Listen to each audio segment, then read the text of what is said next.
Jumat Agung adalah hari di mana Tuhan Yesus mati di salib untuk menebus dosa-dosa kita.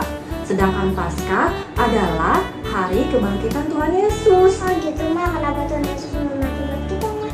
Nah, kita lihat yuk pendapat dari teman-teman yang lain. Kenapa Tuhan Yesus mau mati buat kita? Ya mah. Karena Tuhan Yesus sayang semuanya. Biar semuanya selamat. Tuhan Yesus mati untuk menebus dosa-dosa kita. Bahwa saya bisa lebih percaya kepadanya. Saya harap saya bisa menjadi lebih taat kepada orang tua saya dan otoritas lain yang di atas saya. Nah, Gwen, kita sudah dengar pendapat dari teman-teman yang lain. Gwen mau tahu lebih jelas lagi nggak tentang Jumat Agung dan Paskah? Mau mah. Oke, yuk kita ikuti ibadah Jumat Agung dan Paskah pada Jumat 2 April jam 9 pagi dan Minggu 4 April jam 7.30 pagi. Jangan lupa ya. Selamat pagi semua. Ketemu lagi dengan Lausa Tobi yang akan membawa kita untuk memuji Tuhan bersama-sama. Kalian yang di rumah, Lausa harap kita semua sudah siap untuk memuji Tuhan hari ini. Sebelumnya yuk, Lausa mau ajak kita semua untuk tutup mata, lipat tangan, kita mau berdoa. Selamat pagi ya Tuhan, kami diberikan kesempatan kembali untuk sekolah minggu di hari ini ya Tuhan. Terima kasih atas segala penyertaan-Mu ya Tuhan yang indah bagi hidup kami seminggu ini ya Tuhan. Sehingga kami boleh bangun pagi, kami boleh sarapan, kami boleh siap untuk memuji nama Tuhan. Tuhan berkati kami ya Tuhan, biar kami serius, biar kami bisa memuji Engkau dengan semangat, dengan suara kami yang paling baik.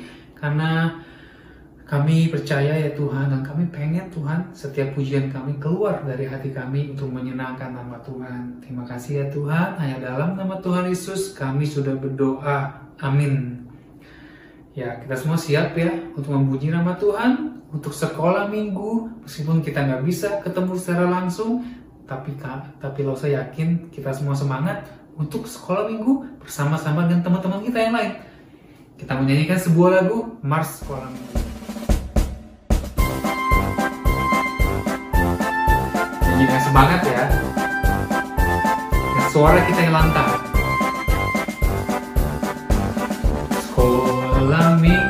Sekolah minggu, rumah anak-anak semua. Bakti Allah, cinta bangsa, hidup penuh sukaria. Belajarlah kitab suci, cinta Tuhan, gereja maju. Jalankanlah perintahnya, muliakan Gus panjang hidup. Sekolah minggu, sekolah minggu.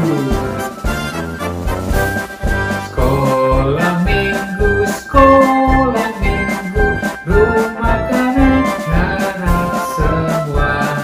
Bakti Allah, cinta bangsa, hidup penuh sukaria. Belajarlah kitab suci, cinta Tuhan, gereja maju.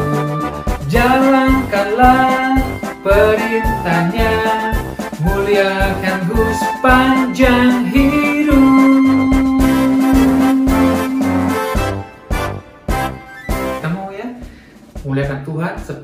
hidup kita. Sekarang Lause mengajak kita semua untuk memberikan persembahan buat Tuhan ya. Teman-teman boleh mempersiapkan persembahannya, kumpulin secara fisik. Nanti ketika gereja sudah buka, kalian juga boleh mengumpulkan persembahan itu, atau kalian juga bisa minta orang tua kalian juga untuk mentransfer ke QR code, melalui QR code yang ada di layar kalian. Kita mau sama-sama nyanyikan sebuah lagu, I've got the joy, joy, joy down in my heart. Kita mau memberikan persembahan dengan sukacita dari hati kita. Kita juga bersukacita karena kita punya Tuhan yang ada di hati kita. Joy, joy, joy, joy down in my heart, down in my heart, down in my heart. I've got the joy, joy, joy, joy down in my heart, down in my heart to stay. And I'm so happy, so very happy. I've got the love of Jesus in my heart, and I'm so happy, so very happy. I've got the love of Jesus in my heart. I've got a joy, joy, joy, joy down in my heart, down in my heart, down in my heart. I've got a joy, joy, joy, joy down in my heart, down in my heart to stay. And I'm so happy, so very happy. I've got the love of Jesus in my heart. And I'm so happy, so very happy. I've got the love of Jesus in my heart. I've got the joy, joy, joy, joy down in my heart, down in my heart, down in my heart. I've got the joy, joy, joy, joy down in my heart, down in my heart to stay. And I'm so happy, so very happy. I got the love of Jesus in my heart. And I'm so happy, so very happy. I got the love of Jesus in my heart. I got the love of Jesus in my heart. Doa sudah, persembahan sudah kita berikan. Kami ucap syukur ya Tuhan atas kesempatan kami boleh memberikan persembahan ya Tuhan, dengan cara apapun ya Tuhan. Semoga Engkau boleh menerima persembahan ini ya Tuhan, dipakai supaya melalui gerejamu ya Tuhan, melalui GKI Gading Serpong, boleh memberikan program-program yang baik untuk jemaat, program-program yang baik untuk anak-anak sekolah minggu, bahkan juga boleh menjadi berkat bagi penduduk-penduduk sekitar, bagi wilayah di sekitar Gading Serpong. Terima kasih ya Tuhan, Engkau juga ajar kami, enggak cuma memberikan materi ya Tuhan, tapi memberikan hidup kami untuk kemuliaan Tuhan, memberikan waktu kami, tenaga kami, bahkan hati kami ya Tuhan, untuk terus memuliakan Tuhan, terus taat sama Tuhan. Terima kasih ya Tuhan, hanya di dalam nama Tuhan Yesus kami berdoa, amin. Bersama hati kita memujikan sebuah lagu, Yesus sahabatku. Itulah Yesus sudah mati di kayu salib menebus dosa kita. Dia adalah sahabat kita. Yesus sahabatku, Kau mati bagiku. Besarlah kasih-Mu, sahabat dan Tuhanku, sampai ku besar nanti, sampai di surga nanti, ku kan ingat selalu persahabatan Tuhanku. Katakan Yesus sahabatku, Yesus sahabatku, Kau mati bagiku, besarlah kasih-Mu, sahabat dan Tuhanku, sampai ku besar nanti, sampai di surga nanti, ku kan ingat selalu Yesus sahabat dan Tuhanku.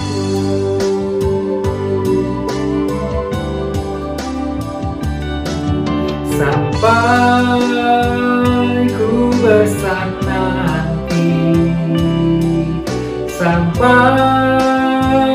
di surga nanti, ku kan ingat selalu Yesus sahabatku,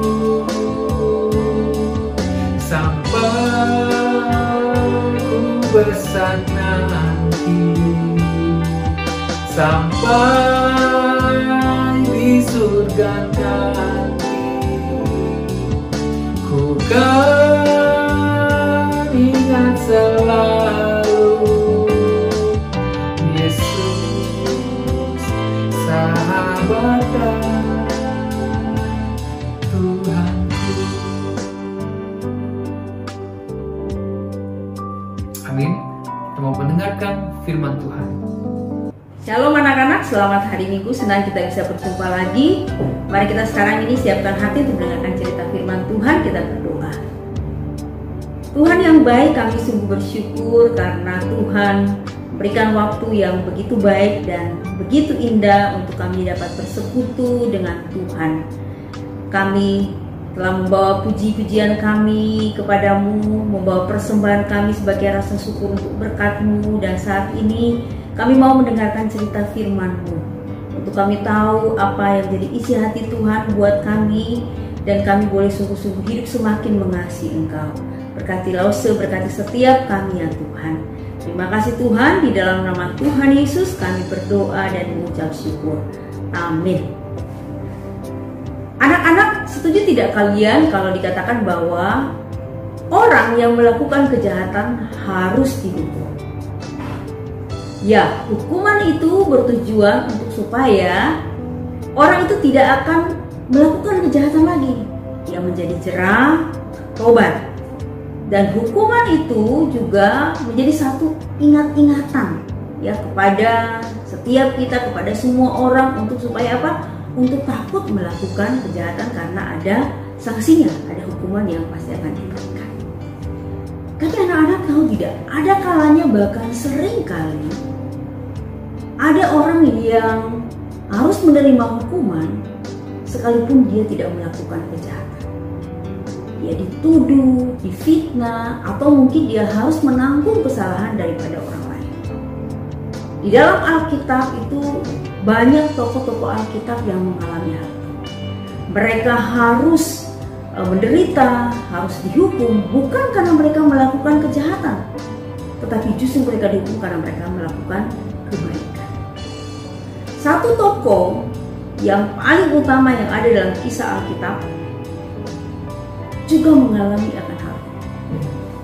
Dia tidak berdosa, dia tidak bersalah sedikit pun tidak. Tetapi dia harus menerima hukuman demi orang lain. Anak tahu siapakah dia? Ya, dia Yesus, Tuhan Yesus Kristus. Anak-anak yang dikasihi Tuhan, minggu ini adalah minggu atau masa Prapaskah. Satu masa di mana kita kembali mengenang, merenungkan kembali akan penderitaan, kesengsaraan, pengorbanan Tuhan Yesus di atas kayu salib. Untuk apa? Untuk menanggung dosa kita, supaya kita dapat diselamatkan. Kita tahu di dalam cerita Alkitab, sejak kelahiran daripada Tuhan Yesus yang kita rayakan dalam perayaan Natal, begitu banyak orang yang bersuka cita menyambut kelahiran kehadiran Tuhan Yesus di tengah-tengah dunia. Tetapi kita tahu juga begitu banyak orang yang tidak menerima dan bahkan membenci Tuhan Yesus, sehingga terus berupaya dengan segala cara untuk apa? Untuk menangkap dan membunuhnya.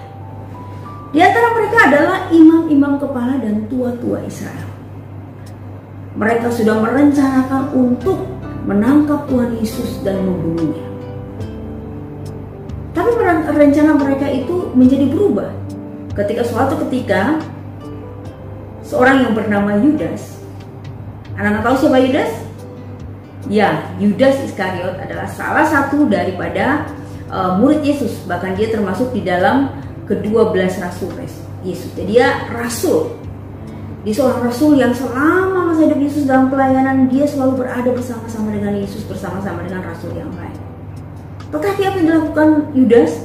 Yudas datang kepada mahkamah agama, kepada pemuka-pemuka agama ini, kepada imam-imam ini, dan kepada tua-tua Israel, dan kemudian dia mengajak kerjasama dengan mereka, kerjasama untuk menangkap Yesus. Yudas yang sangat Yesus kasihi, yang begitu dekat dengan Yesus, tetapi dia apa? Berniat merencanakan untuk mengkhianati Yesus. Demi apa? Demi uang.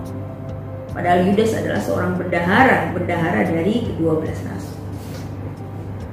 Tapi Yudas merencanakan itu, dia bekerja sama dengan imam-imam kepala dan tua-tua Israel untuk menangkap Yesus. Di dalam Matius pasal 26 diceritakan ketika Yesus mengadakan perjamuan bersama dengan murid-muridnya. Setelah itu mereka pergi ke suatu tempat yang bernama Getsemani. Yesus membawa murid-muridnya ke taman Getsemani. Apa kira-kira yang dilakukan oleh Tuhan Yesus di taman Getsemani?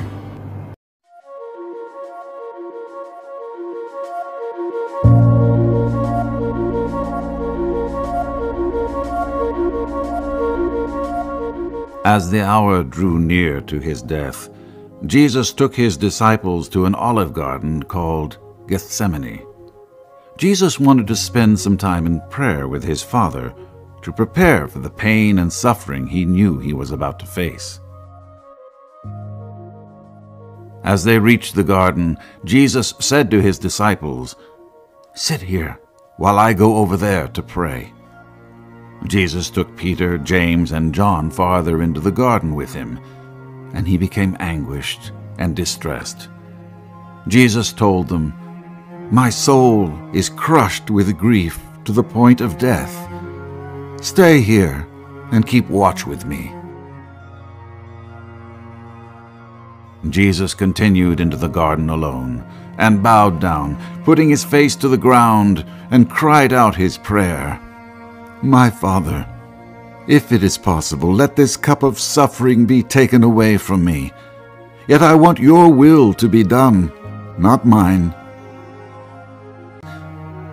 Jesus said to Peter, "Couldn't you watch with me even 1 hour? Keep watch and pray, so that you will not give in to temptation. For the spirit is willing, but the body is weak." After seeing that his disciples were awake, he walked back into the garden to pray a second time. Jesus prayed, "My Father, if this cup cannot be taken away unless I drink it, your will be done." When he returned to his disciples, he found them sound asleep again, for they couldn't keep their eyes open. Jesus left them to pray for a third time. Jesus prayed the same words he had said before, but as he spoke the words, "Your will be done," for a third time, Jesus came to a place of trust. His sorrow and distress were gone, leaving him fully willing to give his life to save the world from its sins, as his Father had asked him. When he returned to the disciples who had fallen asleep again, he said, "Go ahead and sleep. Have your rest. But look, the time has come.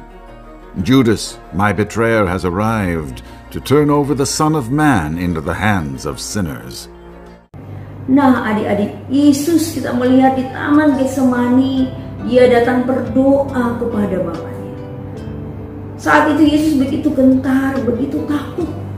Karena Yesus tahu dia akan segera ditangkap dan dibunuh.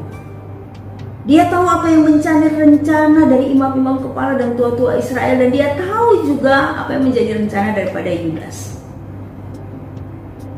Karena itu dia begitu sangat gentar, karena dia tahu sebentar lagi saatnya dia akan ditangkap dan dibunuh. Yudas sudah mengkhianati Yesus, dan pada akhirnya Yesus ditangkap dan kemudian dibawa ke mahkamah agama untuk diadili. Apa yang dialami oleh Tuhan Yesus ketika dia berada di dalam pengadilan mahkamah agama, yaitu pengadilan tertinggi orang Yahudi pada saat itu. Mari kita saksikan video berikutnya. Finally, 2 men came forward and told the council, "This fellow said, 'I am able to destroy the temple of God and rebuild it in 3 days.'" When the high priest heard this, he stood up and said to Jesus, "Are you not going to explain or defend yourself against what these men say against you?" But Jesus remained silent. Jesus' silence and refusal to respond to the men's accusations irritated Caiaphas. The high priest said to Jesus, "I charge you under oath by the living God to tell us if you are the Messiah. Tell us if you are the Son of God."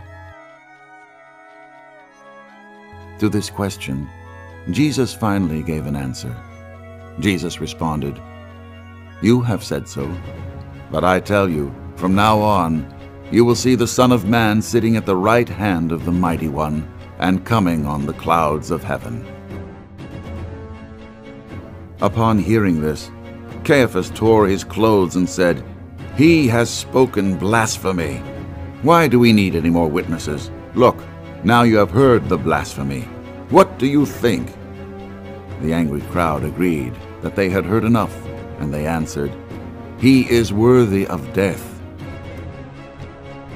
The crowd of people who had offered false testimony against Jesus and wrongly convicted him of a crime he did not commit began to hit him and spit in his face. The angry people slapped him and said, "Prophesy to us, Messiah. Who hit you?" Anak-anak, kita melihat betapa jahatnya mereka, betapa jahatnya orang-orang ini. Di dalam pengadilan di mahkamah agama itu suatu pengadilan yang sangat tidak adil. Dari awal itu pengadilan itu sudah sangat tidak adil buat Tuhan Yesus. Dia dituduh dengan sesuatu yang tidak pernah dia lakukan. Dia difitnah, mereka terus berupaya untuk mencari kesalahan daripada Tuhan Yesus. Bahkan dikatakan mereka sengaja untuk membawa saksi yang memberikan kesaksian yang palsu. Mereka terus berupaya untuk mencari kesalahannya. Dan akhirnya kemudian apa yang terjadi? Mereka kemudian memukul, meludahi, dan mereka meminta supaya Tuhan Yesus dihukum mati. Padahal mereka sama sekali tidak mendapatkan kesalahan daripada Tuhan Yesus. Mereka terlalu membencinya, sehingga mereka terus melakukan berbagai hal, berbagai cara untuk supaya Yesus dapat menerima hukuman mati. Luar biasa penderitaan, kesengsaraan yang harus Yesus alami. Selama masa hidupnya Yesus melakukan banyak pelayanan kasih kepada banyak orang. Dia seorang guru, seorang nabi, dia seorang Tuhan yang begitu adil kepada mereka. Tetapi justru mereka memperlakukan dia dengan sangat tidak adil. Nah, anak-anak yang dikasih oleh Tuhan, kita melihat ini adalah sebagian dari satu kisah penderitaan yang harus Yesus alami demi kasihnya kepada kita semua. Kita belajar di sini bahwa Yesus menanggung penderitaan itu bukan karena dia berdosa, bukan karena dia bersalah, Dia tidak pantas untuk menghadapi itu semua, tapi dia menanggung, dia rela menanggung itu semua. Untuk apa? Untuk dosa kita. Karena dosa kita. Supaya apa? Supaya kita diselamatkan. Karena itu kalau kita melihat dan mengenang kembali akan penderitaan, kesengsaraan yang Tuhan Yesus alami, kita terus mau belajar itu apa? Untuk menghormati pengorbanan daripada Tuhan Yesus. Kita menghormati Yesus, dia sebagai Tuhan yang suci, dia sebagai Tuhan yang kudus, dia tidak berdosa. Karena dosa kita dia harus mati di atas dosa. Dan bagaimana kita terus mau berupaya belajar untuk hidup senantiasa bersyukur kepada Tuhan. Bersyukur untuk kasih-Nya yang begitu besar sampai dia merelakan nyawanya untuk kita. Dan kita juga semakin hidup mengasihi Tuhan. Bersyukur dan mengasihi Tuhan itu bukan hanya melalui kata-kata kita. Saya bilang, oh Tuhan, saya bersyukur kepada Tuhan untuk kasih-Mu. Saya juga mengasihi Tuhan. Bukan hanya melalui mulut saja, tetapi dengan sikap hidup kita. Kita memakai waktu-waktu yang baik ketika ada saat kita beribadah. Saat ini kita masih ibadah sekolah minggu secara online. Tapi mari kita selalu suka untuk datang beribadah kepada Tuhan di gereja, di rumah, dimanapun. Kita selalu mau datang memuji Tuhan, mendengarkan cerita firman Tuhan. Kita belajar banyak tentang bagaimana pengajaran Tuhan tentang kasih yang begitu besar. Dan bagaimana kita juga mempraktekkan itu di dalam kehidupan kita, menghormati orang tua kita, mengasihi orang tua kita, guru kita, orang-orang yang semua yang ada di sekeliling kita, yang mengasihi orang lain, menghormati orang lain. Itu hal-hal yang menjadi bentuk kita bersyukur kepada Tuhan, hal yang menjadi satu bentuk atau hal yang bisa kita lakukan sebagai satu tanda bahwa kita memang sungguh-sungguh mengasihi Tuhan. Kita belajar hidup seperti Tuhan yang selalu mengasihi semua orang, bahkan mengasihi musuhnya. Ya, jadi Tuhan terus boleh menolong kita supaya kita menjadi semakin jadi anak-anak yang semakin mengasihi Tuhan, semakin hidup takut akan Tuhan. Ya, yuk, mari kita membaca bersama-sama ayat hafalan kita di dalam Yesaya 53 ayat yang keempat. Yesaya 53 ayat 4. Tetapi sesungguhnya penyakit kitalah yang ditanggungnya dan kesengsaraan kita yang dipikulnya. Padahal kita mengira dia kena tulah, dipukul dan ditindas Allah. Mari kita sama-sama berdoa. Tuhan, kami sungguh berterima kasih kepadamu untuk kami yang berdosa, untuk kami yang selalu tidak taat, tidak mau dengar-dengaran, yang malas, selalu bersungut-sungut, tidak bersyukur. Untuk kami yang selalu melakukan hal yang tidak baik, Engkau rela mati bagi kami, supaya kami tidak binasa, tetapi supaya kami memperoleh keselamatan. Tuhan, begitu besarnya kasih-Mu kepada kami. Tuhan, tolong kami, biarlah kami terus mau belajar untuk menjadi anak-anak Tuhan yang sangat menghormati Engkau, menghormati-Mu Yesus sebagai Tuhan yang maha suci, yang maha kudus adanya. Dan kami belajar juga hidup bersyukur dan semakin mengasihi Tuhan. Tuhan, tolong kami. Terima kasih Tuhan untuk firman-Mu, terima kasih Tuhan untuk kasih. Terima kasih untuk semuanya. Terpuji nama-Mu Tuhan. Di dalam nama Tuhan Yesus kami berdoa dan mengucap syukur. Amin. Sampai di sini ibadah kita. Sampai berjumpa minggu yang akan datang. Tuhan memberkati kita sekalian.